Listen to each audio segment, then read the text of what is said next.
அனைவருக்கும் வணக்கம். இன்னைக்கு ஹிந்து நியூஸ் பேப்பர்ல என்ன இம்பார்ட்டன்ட் நியூஸஸ் இருக்கு அப்படின்னு சொல்லி பார்ப்போம். ஸோ நமக்கு எலெக்ஷன் டைமா இருக்கனால பெரிய அளவுக்கு செய்திகள் இல்ல. ஏன்னா மாடல் கோட் ஆஃப் கண்டக்ட்லாம் அமல்ல இருக்கனால. ஸோ 1 ஆர் 2 விஷயங்கள் இருக்கும். அதை தான் நம்ம பார்ப்போம். சரிங்களா? ஸோ என்ன கொடுத்துருக்காங்க அப்படின்னா, restoring rights adoptive mothers have the same rights as biological mothers அப்படின்னு சொல்லி கொடுத்துருக்காங்க. சரியா? இந்த செய்தியை நம்ம ஆல்ரெடி பார்த்த ஒரு விஷயம்தான். ஜஸ்ட் ஒரு ரிவிஷன் பண்ற பாயிண்ட் ஆஃப் வியூல இந்த செய்தியை பார்ப்போம். நமக்கு மேட்டர்னிட்டி பெனிஃபிட் ஆக்ட் அப்படிங்கிறது 1961 வந்து வந்திருக்கும். சரிங்களா?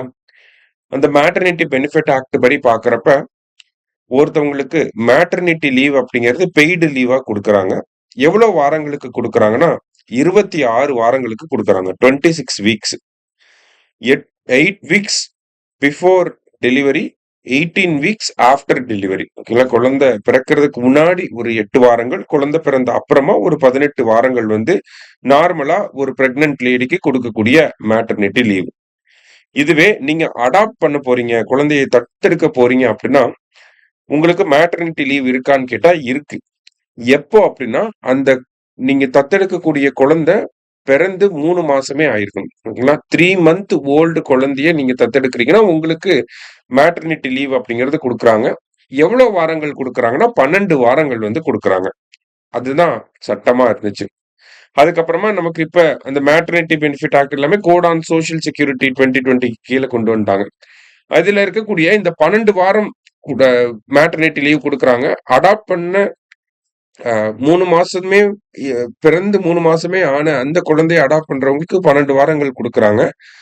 இதுவே 1 வயசாக இருக்கக்கூடிய குழந்தைய அடாப்ட் பண்ணி ஒரு பெண் வந்து அடாப்ட் பண்றாங்க அப்படின்னா அவங்களுக்கு மேட்டர்னிட்டி லீவ் அப்படிங்கிறது கிடையாது. அப்ப இது வந்து டிஸ்கிரிமினேட்டரியா இருக்கு அப்படின்னு சொல்லி உச்சநீதிமன்றத்துல ஒரு வழக்கு போடப்படுது.